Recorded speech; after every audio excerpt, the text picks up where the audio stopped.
Hello. In this recording, we're going to talk about how to do what's called partial fraction decomposition.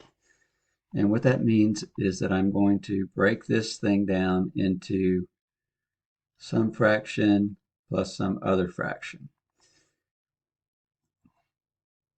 Now, the first thing we need to make sure of is that the degree of the numerator, in this case, the degree of the numerator is 1, has to be less than the degree of the denominator, which is 2. So we do have that as the case. And then the next thing we want to do is see if the denominator will factor.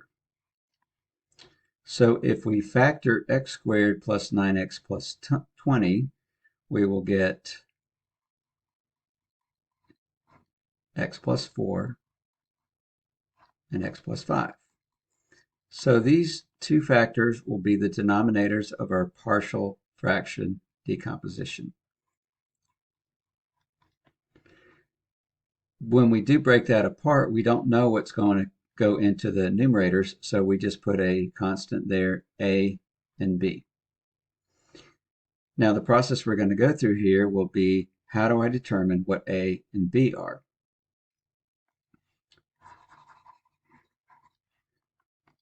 Okay, so we've got this 3x plus 10 equals a plus b over x plus 4, x plus 5. What do we do with that? Well, the first thing we're going to do, and I'm just going to go ahead and rewrite this in factored form.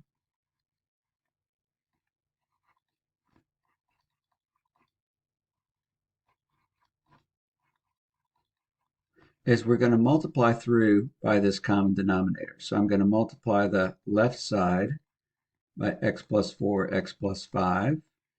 And then I multiply the entire right side by x plus 4, x plus 5. So what happens is now this will cancel this out, and I'm left with just 3x plus 10 on this side. And then on the right side, when I multiply x plus 4, x plus 5 times this first thing, I'll end up with a x plus 4, x plus 5 over x plus 4. And that will end up canceling these two. And then I'll have b, x plus 4, x plus 5. And now the x plus 5s will cancel. So that's what I'm left with. So I've got 3x plus 10 equals a, x plus 5, plus b, x plus 4. Now I want to determine what this a and this b is. So one thing I can do is I can ask myself, how do I eliminate this a so that I'm left with just the b? So if I substitute in a negative 5 for x here, that will cause this to be negative 5 plus 5, which is 0, and 0 times a is 0, and that eliminates the a. So let's do that. We're going to substitute x equals negative 5. We're going to do it on both sides of the equation, so I end up with 3 times negative 5 plus 10, a times negative 5 plus 5, plus b, and that's negative 5 plus 4.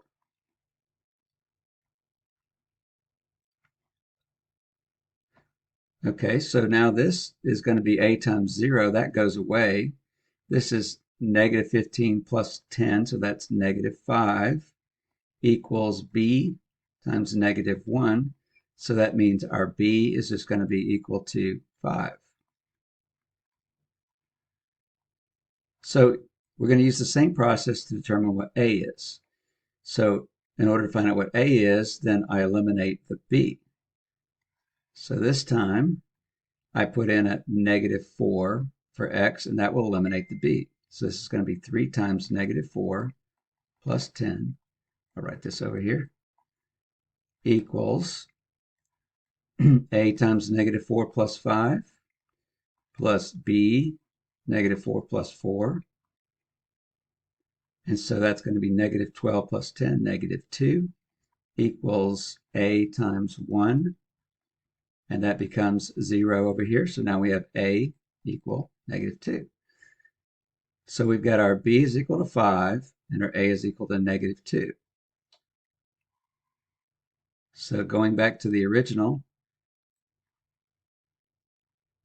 this would become negative 2 over x plus 4 plus 5 over x plus 5. And now if we were to go back and do get a common denominator and add these together, we'll get back to the original answer.